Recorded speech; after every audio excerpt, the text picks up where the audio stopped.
Tazama anakuja kuhani, kuhani mkuu. Anapanda ishara ya mbingu, chunga kondoo. Tazama anakuja kuhani. Mpendo wa muumini, tumsifu Yesu Kristu.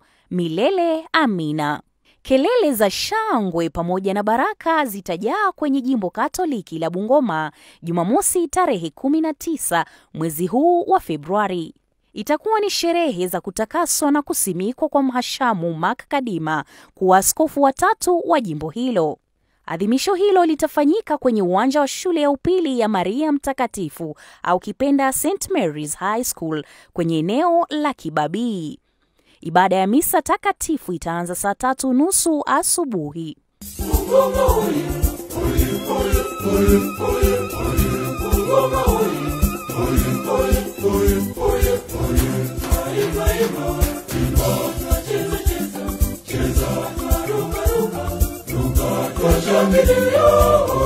Msimikaji mkuu na kiongozi wa ibada atakuwa mwakilishi wa Baba Mtakatifu hapa nchini, Mhashamu Askofu Mkuu Bart Van Megen.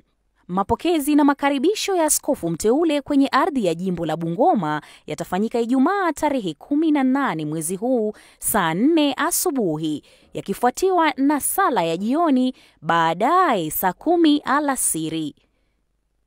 Na Jumapili tarehe 20 mwezi huu wa Februari saa 4 asubuhi kutakuwa na misa ya shukrani. Capuchin TV ndicho kituo tambulika na tajika hapa nchini kinachokuletea maadhimisho ya liturujia na sherehe Katoliki kwa uangalifu na taadhima kuu. Kwa matukio hayo na mengineyo, jiunge nasi hapa kwenye runinga ya Capuchin na kwenye mitandao yetu ya kijamii. Capuchin TV inampongeza askofu mteule Mhashamu Mark Kadima na kumtakia baraka, neema na heri njema kwenye huduma ya kichungaji. Tazama anakuja kuhani, kuhani mkuu. Anapanda ishara ya mbingu, chunga kondoo. Endelea kutazama Capuchin TV, kitambulisho Katoliki.